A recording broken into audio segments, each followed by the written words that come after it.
Hey YouTube, guess who's back?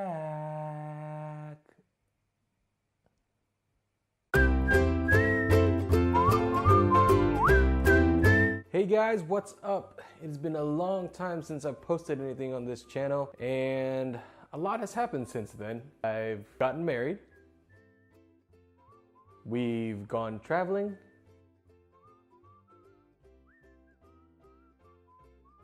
and now we have a kid. So, coming back with a couple videos. This first one is going to be how to succeed right after graduation, part 1, going into a residency. Let's do it!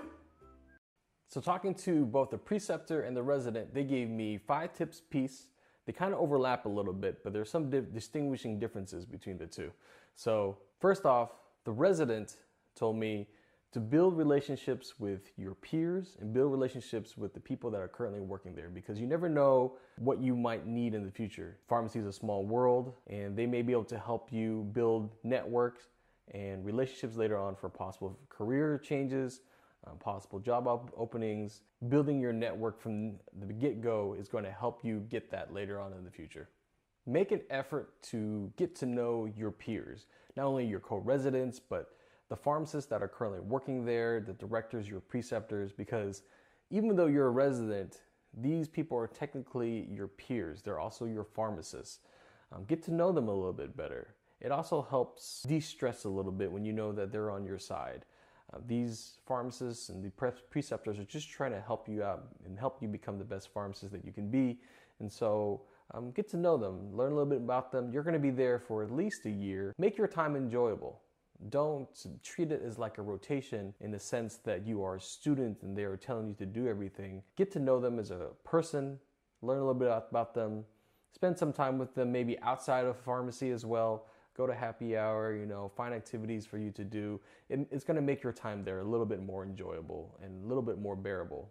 Now, this next one is a big one that was between both the preceptor and the resident as well. Time management is key. You're now a pharmacist.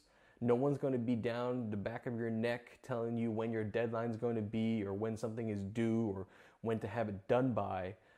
They're going to expect things done and expect things done in a high standard. This is not going to be like your rotations on your appies. You're going to need to be a self-starter, learn to know when things need to be done by, find out things yourself. They'll be there to help you, but you definitely need to be a self-starter.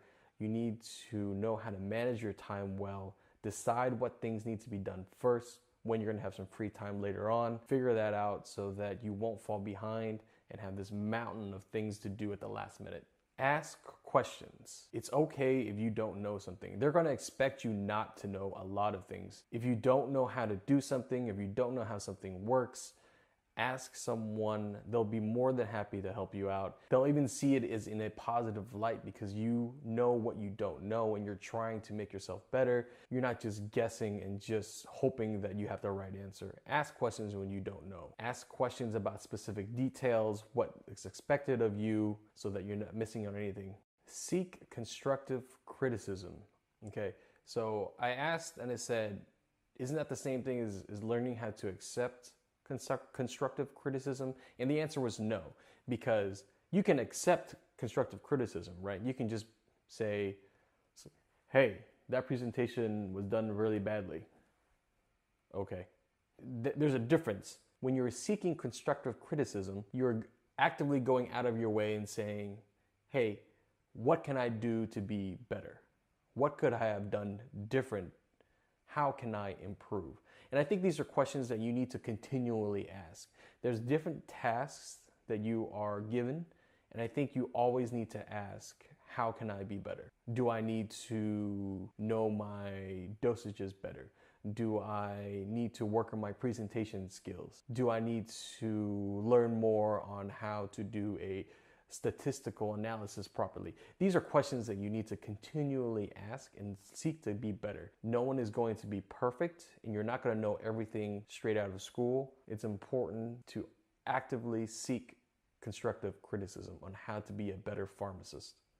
Being flexible. Things happen, things change. This is the real world now. People call up sick, people don't show up. issues and problems arise, being flexible and able to adapt to change is key. Things happen that are out of our control all the time. People move, people are sick, people call off work, deadlines change, meeting dates change, people quit, they're fired, there's new people in positions. Things happen that you need to be able to roll with the punches. Maybe there's a tech off and you need to pick up some of the slack to help some of the tech work. It happens. Saying things like, that's not my job, that's not my responsibilities, this isn't what I signed up for, is really bad attitude, and no work gets done that way. Hey, teamwork makes the dream work. Having good critical thinking skills. So this is a big one, and it's because in school, when we learn about things, we kind of learn about things in pockets, right? So you have a infectious disease and you have a block of infectious disease, and then you have a block of GI disorders and you learn about GI disorders. And although school attempts to bring those together and bridge the gap and try to treat the patient as one whole individual, it's kind of difficult because you're still learning things in blocks and in pockets.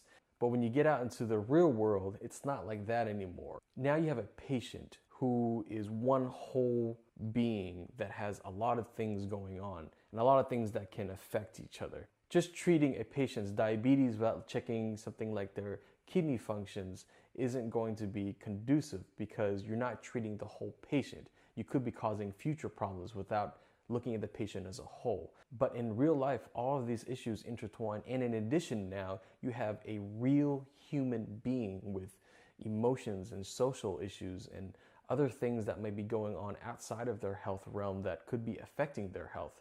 So we have to take that into account. In school, we learn about the medications and what they treat. And sometimes we see them in a patient when we're on rotations, but we're not tasked with the decision making. Now you're the decision maker, and it's different because you have to take everything into account. You have to take a little bit of the infectious disease, and you have to take a little bit about the renal issues. So you have to take the patient as a whole, and it's a really difficult task for some students. So always keep that in mind and think about the patient as a whole instead of boxing them into just disease states. It's transitioning from a student mindset into a pharmacist mindset. Because even though you are a resident, you still are a pharmacist, and you still have to start thinking as a pharmacist. The resident told me that now that you're on the floor, or you're in the hospital, or you're in the clinic, and you're walking around, you're wearing the white coat, and you have this name badge, and it says, John Smith, pharmacist. And so a nurse approaches you or a tech approaches you, and all they see is pharmacist. They don't know that you're a resident. They don't know that it's your second week or your 12th week. They're going to expect answers from you, and they're going to trust that answer. So you're going to have to either be sure of your answer, or if you don't know, find out. But you are now tasked with the decision making as a pharmacist. Usually new graduates fall under two types of students. They're either the really hesitant type that are really unsure of themselves and need to double and triple check everything. And that's fine, but you need to start developing your skills slowly. And maybe residency eases you in and helps you with that. But keep in mind that as time goes on, you're going to have to learn to be more confident and learn how to utilize what you learned in school into the real world. I think these new graduates do pretty well because by the time that they finish their residency, they've built that confidence and they're able to tackle any challenges they have ahead of them. It might just take some time, but I think they do all right. The second type of new graduate that comes out is the cocky, overconfident type that think they know everything, but what's worse is that they don't know what they don't know. Think about that. They don't know what they don't know. And so they just spew answers, or they guess, or they think that's the right answer, so they ballpark it. Take a step back. You're still new. Some of these pharmacists have been out there doing this for a long time. These are professionals. Be humble. Know when you are wrong and know when to back down. These new graduates tend to be some of the most dangerous because they act without thinking, they act without double checking, and can seriously harm a patient. Yes, you are a big shot PharmD doctor now, but take it easy, ease into the situation, watch others around you, Again, reverts back to the other thing. Ask questions if you don't know. If you think you know, ask questions anyways. It doesn't hurt to double check. And the last thing that both of them told me is prevent burnout. Residency can be overwhelming with all the projects and assignments and research.